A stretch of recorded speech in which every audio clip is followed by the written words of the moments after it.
సర్వాధికారియు నిరంతర స్తోత్రార్హుడు యేసుక్రీస్తు ప్రభువారి ప్రశస్త నామంలో ఉదయకాలపు వర్తమానాల కొరకు ఎదురు చూస్తున్న మీ అందరికీ ఇమాన్యుయల్ మినిస్ట్రీస్ తరపున మా శుభాభివందనాలు తెలియజేస్తూ ఉన్నాను. క్రీస్తునందు మాకు అత్యంత ప్రియమైన దైవజనాంగమా, ఎలా ఉన్నారు? తమ్ముడు, చెల్లి, మిమ్మల్ని ప్రియక్క, అన్న, ఈరోజు అరుణోదయపు దినాలు లేచి ప్రార్థించుకున్నారా? కనీసం 2-3 అధ్యాయులైన దేవుని వాక్యాన్ని చదువుకున్నారా?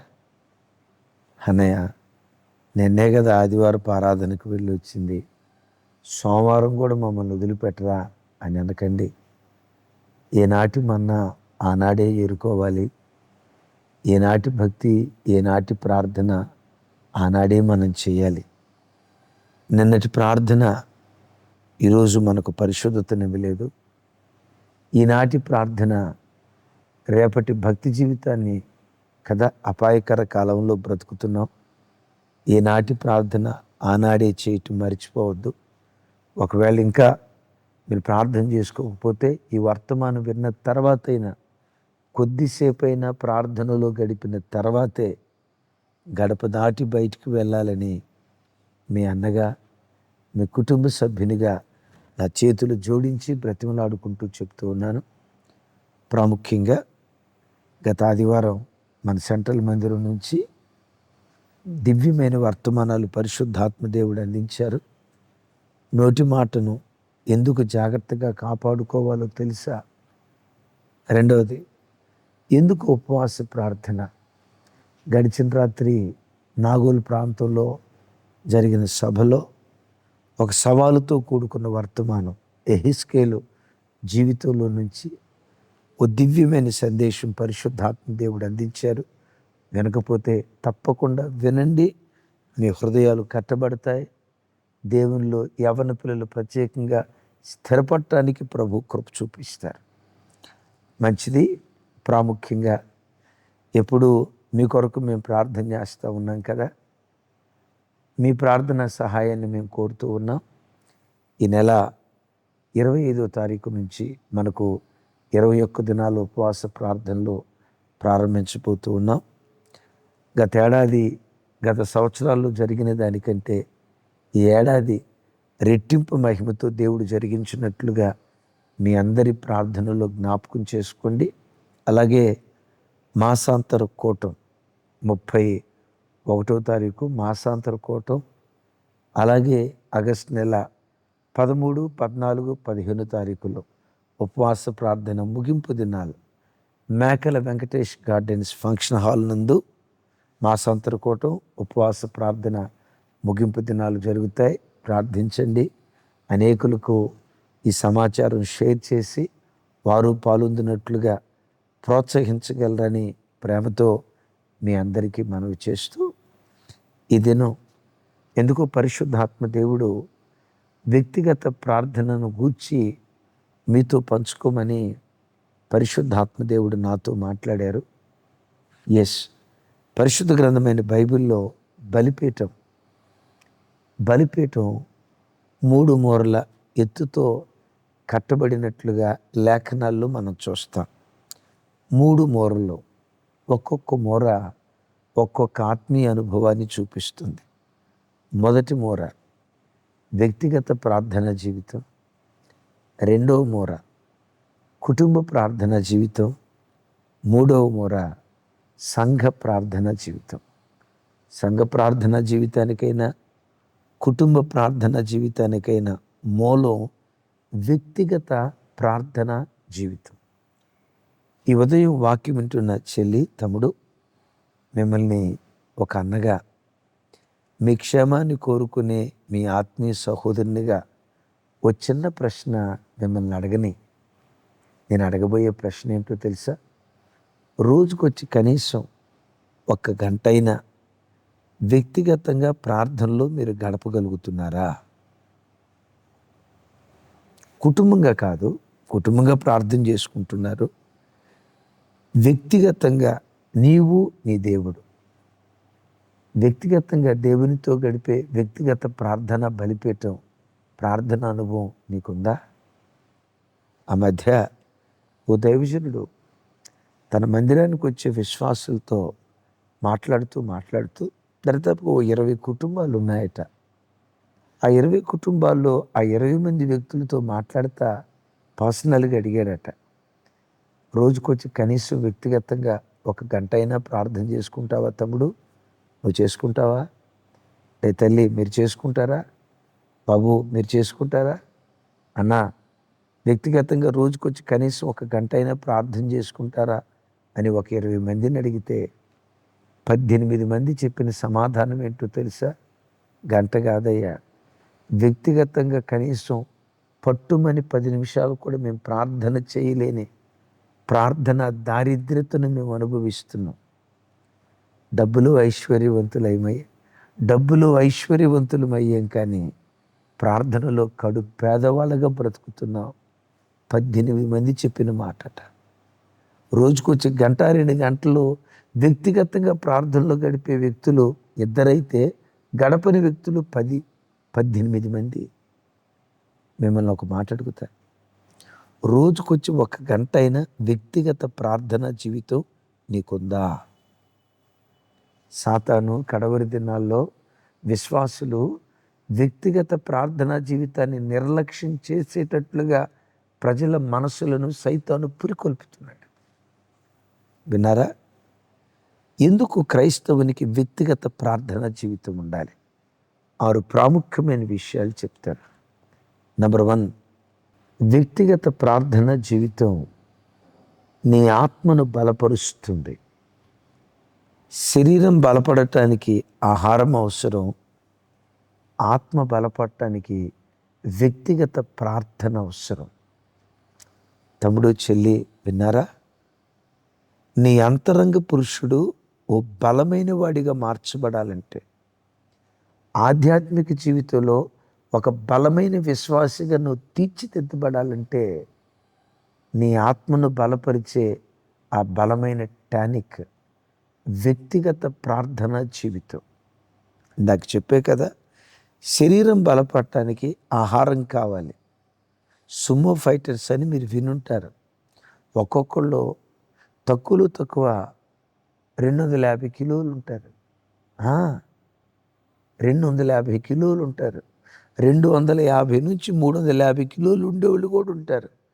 బాబోయ్ ఇంత బరువు ఎట్లొచ్చారా అని అంటే, ప్రొద్దున్నే టిఫిన్ చేసేటప్పుడు కిలో చికెన్, కిలో మటన్, ఇంకో కిలో ఫోక్. టిఫినే ఈ రేంజ్లో ఉంటే మరి మధ్యాహ్నం భోజనం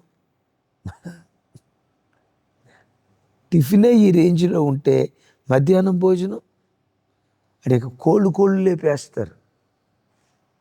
అలా తిని శరీరం అంత బలపడింది. శరీరం బలపడటానికి ఆహారం అవసరం, ఆత్మ బలపడటానికి వ్యక్తిగత ప్రార్థన అవసరం. తమ్ముడు, వ్యక్తిగత ప్రార్థనా జీవితం నీకంటూ వ్యక్తిగతంగా లేకపోతే ఆత్మలో బలహీనుడి అవుతావు. ఆత్మలో బలహీనురాలి అయిపోతావు. రెండో మాట చెప్పమంటారా? వ్యక్తిగత ప్రార్థన జీవితం లేకపోతే నువ్వు తీసుకునే నిర్ణయాలు దైవ చిత్తానుసారం కాని నిర్ణయాలు తీసుకొని వ్యక్తిగతంగా ఎన్నో నష్టాలు, ఎన్నో ఆర్థిక ఇబ్బందులు నీ వ్యక్తిగత జీవితంలో చవి చూసేటువంటి ప్రమాదం ఉంది. రెండవది, వ్యక్తిగత ప్రార్థన ఆగిపోతే దేవుని చిత్తాన్ని గ్రహించే శక్తి కోల్పోవటం ప్రారంభిస్తాం. ఇంకోసారి చెప్పమంటారా? వ్యక్తిగత ప్రార్థనా జీవితం తగ్గిపోతే దేవుని చిత్తాన్ని గ్రహించే శక్తిని క్రమక్రమంగా నువ్వు కోల్పోవటం ప్రారంభిస్తావు. అవును, ఇది దేవుని చిత్తం కాదు. ఆ ప్రత్యక్షత నీకు ఇచ్చేది వ్యక్తిగత ప్రార్థనలో నుంచే బయటకు వస్తుంది. లోకాసు వార్త 6వ అధ్యాయంలో యేసుక్రీస్తు వారు ఆ రాత్రంతా వ్యక్తిగత ప్రార్థనలు గడిపారు. తెల్లారింది, ఎంతోమంది శిష్యులు తనను వెంబడిస్తూ ఉంటే తెల్లారింది వారిలో 12 అపోస్తులుగా యేసుక్రీస్తు వారు ఏర్పరచుకున్నాడు. ఏర్పరచుకుంది తెల్లారే కానీ ఆ ఏర్పాటు ప్రారంభమైంది ఎక్కడో తెలుసా? ప్రార్థన గదిలో. ఆ రాత్రి ప్రార్థన చేసేటప్పుడు పేతురును ప్రధాన అపోస్తులుగా ఎన్నుకో. పరలోకపు తండ్రి తన చిత్తాన్ని బయలుపరిచాడు. యోహాను యాకోబులను అపోస్తులుగా ఎన్నుకో, తోమాను ఎన్నుకో అని 12 మంది అపోస్తుల పేర్లు ప్రార్థన గదిలో దేవుడు తన చిత్తాన్ని బయలుపరిస్తే, ప్రార్థన గదిలో బయలుపరచబడిన దేవుని చిత్తాన్ని తెల్లారి ప్రభువారు అమలు చేశారు. ప్రార్థనలో ఎవరిని అపోస్తులుగా నియమించాలని ప్రార్థనలో పరలోకపు తండ్రి బయలుపరిచాడో వారిని ఎన్నుకున్న తర్వాత వాళ్ళే భవిష్యత్ కాలంలో భూలోకాన్ని తల్లకిందులు చేసే అపోస్తులుగా వాళ్ళు మార్చబడ్డారు. విన్నారా తమ్ముడు? జీవితంలో ఏదైనా నిర్ణయం తీసుకునేటప్పుడు ఇది దేవుని చిత్తం అనే గ్రహింపు నీకు ఇచ్చేదే వ్యక్తిగత ప్రార్థన. యేసయ్య దగ్గర అదే కదా మనం నేర్చుకునేది. ఎప్పుడైతే వ్యక్తిగత ప్రార్థన జీవితం నువ్వు కోల్పోవటం ప్రారంభిస్తావో, దైవ చిత్తం కాందేదో దైవ చిత్తమేదో ఎరుగక దైవ చిత్తానుసారం కాని మార్గాల్లోకి వెళ్ళి ఆర్థికంగా చితికిపోయే ప్రమాదం ఉంది. ఆ వ్యాపారం దేవుని చిత్తం కాదు, కానీ దేవుని చిత్తమో కాదో నీకు తెలియట్లా, కానీ దేవుని చిత్తం అనుకుని అడుగు పెట్టావు. ఆర్థికంగా ఒకేసారి కుదేలైపోయే పరిస్థితి. ఓ 10 లక్షలు సంపాదించడానికి 10 సంవత్సరాలు కష్టపడాలి. 10 సంవత్సరాలు సంపాదించిన ఆ 10 లక్షలు పోగొట్టుకోవటానికి ఒక్క తప్పుడు నిర్ణయం చాలదా? అందుకనే వ్యక్తిగత ప్రార్థన జీవితం నిర్లక్ష్యం చేస్తే దైవ చిత్తాన్ని గ్రహించే శక్తిని క్రమక్రమంగా కోల్పోవటం ప్రారంభిస్తావు. ఎప్పుడు జీవితంలో వ్యక్తిగత ప్రార్థనను నిర్లక్ష్యం చేయకు. నెంబర్ 1, ఆత్మ బలహీనమవుతుంది. నెంబర్ 2, దైవ చిత్తాన్ని గ్రహించే శక్తిని కోల్పోతావు. నెంబర్ 3, వ్యక్తిగత ప్రార్థనను నువ్వు నిర్లక్ష్యం చేస్తే, వ్యక్తిగత ప్రార్థన జీవితం నీలో తగ్గిపోతే పాపంతో పోరాడే శక్తి కూడా క్రమక్రమేణా నీలో తగ్గిపోవటం ప్రారంభిస్తుంది. ఎప్పుడైతే వ్యక్తిగత ప్రార్థన జీవితాన్ని కోల్పోయావో, ఒకప్పుడు వద్దు అన్నదే ఇప్పుడు నీకు ముద్దు అవటం ప్రారంభిస్తుంది. ఒకప్పుడు ముద్దైన భక్తి జీవితమే ఇప్పుడు వద్దు అంటావు.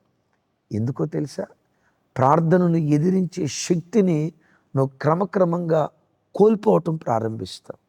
తమ్ముడు, పాపాన్ని ఎదిరించే శక్తి నీకు ఇచ్చేది ప్రార్థన గది తప్ప ఇంకొకటి ఉంది.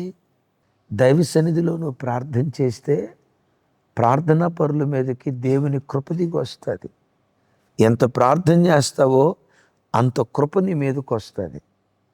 క్రీస్తు యేసునందున్న కృపచేత బలవంతుడవు కమ్ము అని బైబిల్లో రాయబడి ఉందే. ప్రార్థన ద్వారా నువ్వు పొందుకున్న ఆ కృపా బలాన్ని బట్టి పాపాన్ని ఎదిరించగలిగే శక్తిమంతుడుగా నువ్వు మార్చబడతావు. విన్నావా ఈ మాట? 4వది, వ్యక్తిగత ప్రార్థన జీవితం నువ్వు కోల్పోతే సాతాను నీ మీద విజయం సాధించడం ప్రారంభిస్తాడు. వ్యక్తిగత ప్రార్థన జీవితాన్ని కోల్పోతే సాతాను మీద నీ జయం క్రమక్రమంగా తగ్గిపోవటం ప్రారంభిస్తుంది. ఓ భక్తుడు ఇలా అంటాడు, వ్యక్తిగత ప్రార్థన జీవితాన్ని నిర్లక్ష్యం చేసే విశ్వాసి ఎలాంటి వాడంటే ఆయుధాలు లేకుండా యుద్ధ భూమిలోకి వెళ్ళిన సైనికుని లాంటి వాడట. ఏంటి? ఆయుధాలు లేకుండా యుద్ధ భూమిలోకి వెళ్ళిన సైనికుడు ఎంతో, వ్యక్తిగత ప్రార్థన జీవితం లేని విశ్వాసి కూడా అట్టివాడే. నేనంట, ఆయుధాలు లేకుండా యుద్ధ భూమిలో శత్రువులతో పోరాటానికి సైనికుడు వెళ్తే ఓడిపోతాడా గెలుస్తాడా? ఇందులో మారుమాట ఏముంది? ఓడిపోతాడు. సాతాను మీద నువ్వు ఓడిపోకూడదు. నీకెదురయ్యే పోరాటాల్లో నువ్వు ఓడిపోకూడదు. శత్రువు చేతికి నువ్వు చిక్కబడకూడదు. సాతాను మీద ఎన్నటికీ నువ్వు విజేతగా నిలవబడాలి. వాడి మీద యేసు నామం పేరిట నీదే పైచేయిగా ఉండాలి.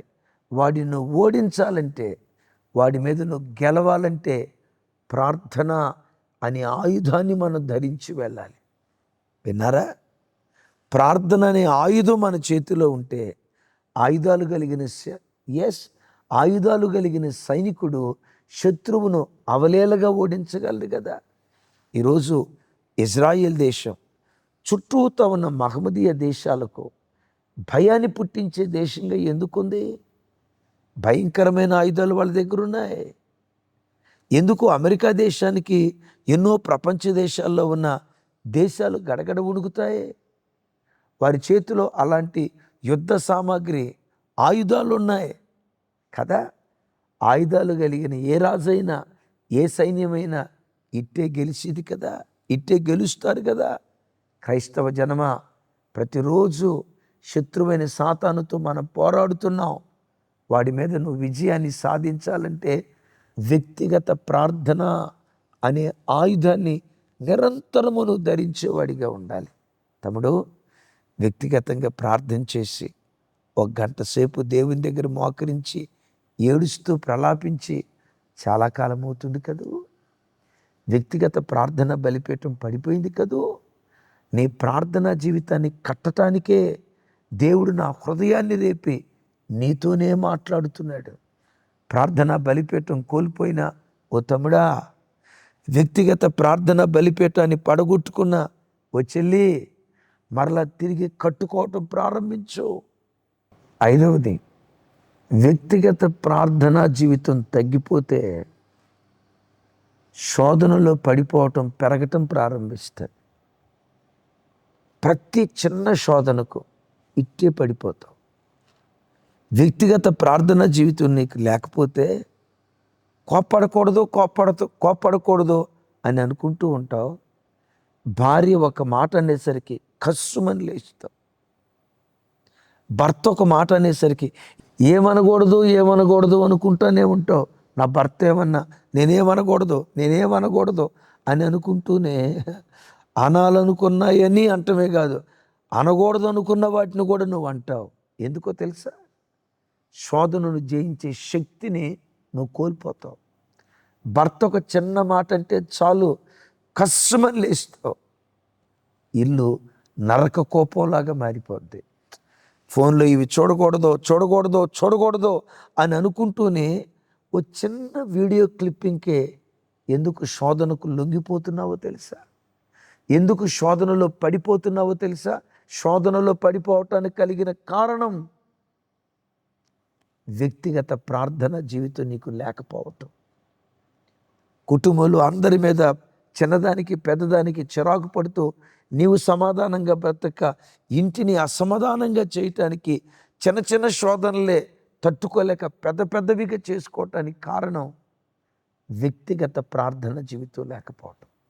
నీకంటూ వ్యక్తిగత ప్రార్థన జీవితం ఉంటే ఎంత భయకంపితమైన శోధనలు ఎదురైనా ఆ శోధనలు జయించే శక్తివంతుడిగా మార్చబడతాం.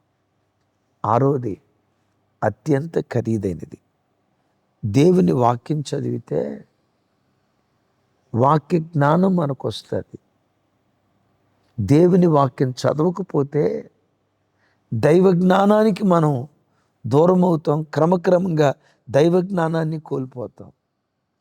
వ్యక్తిగత ప్రార్థన నిర్లక్ష్యం చేస్తే దేవునితో ఉన్న ఆ సన్నిహిత సంబంధం రోజు రోజుకు క్రమేణా క్షీణించిపోతుంది.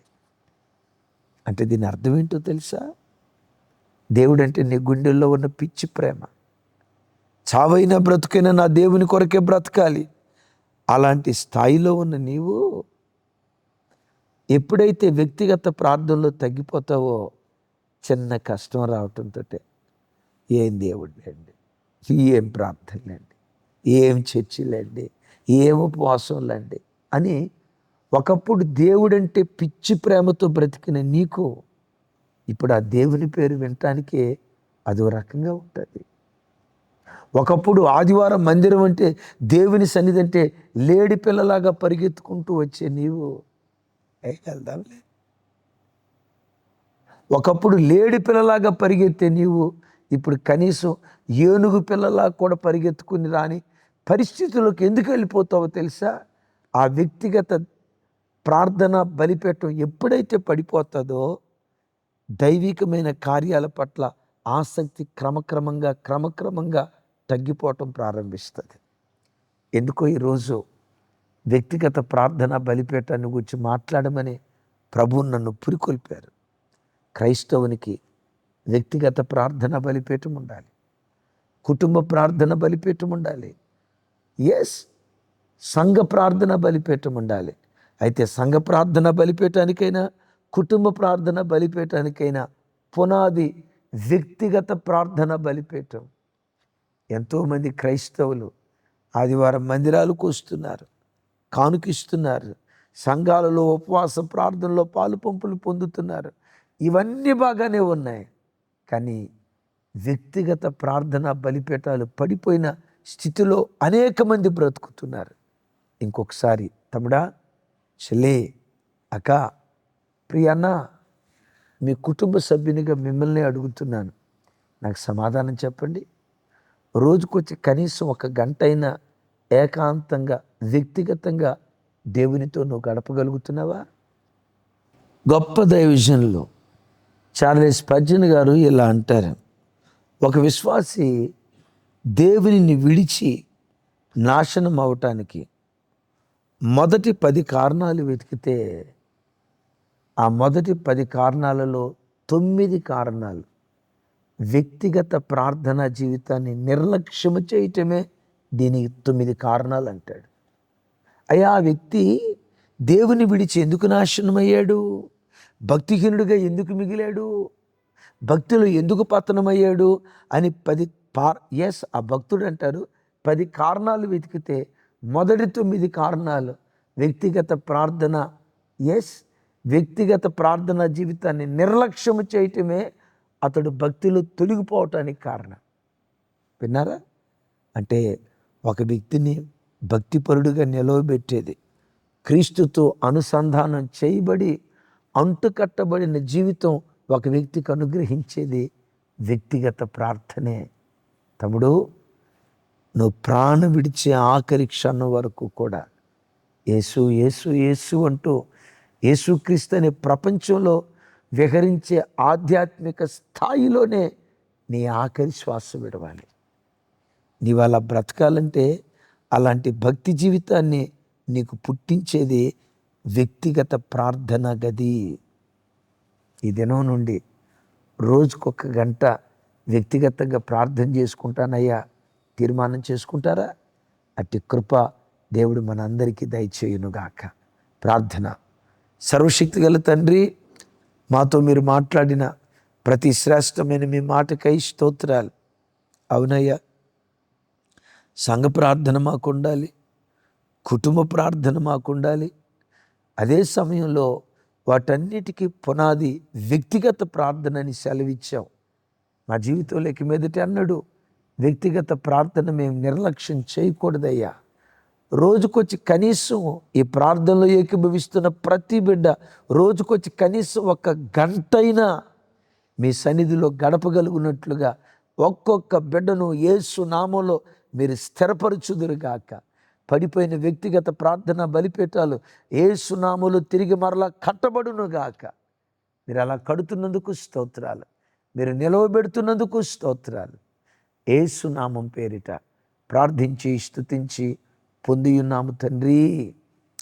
తండ్రి అయిన దేవుని ప్రేమ, కుమారుడైన యేసుక్రీస్తు వారి దివ్య కృప, పరిశుద్ధాత్మ దేవుని సహవాసం మనకు సకల పరిశుద్ధులకు సదా తోడయుండి నడిపించునుగాక. ఆమేన్, ఆమేన్, ఆమేన్. Thank you. మరొకసారి ఈ నెల 25వ తారీఖు నుండి 21 దినాల ఉపవాస ప్రార్థనలు మిమ్మును మీ కుటుంబాలను ఈ ఉపవాస ప్రార్థనలకు మా గుండె లోతులో నుంచి ఆహ్వానిస్తున్నాం. కుటుంబాలుగా పాలు పంపులు పొందండి. సర్వ సమృద్ధిగా మన కుటుంబాలను దేవుడు ఆశీర్వదించునుగాక. ఆమేన్.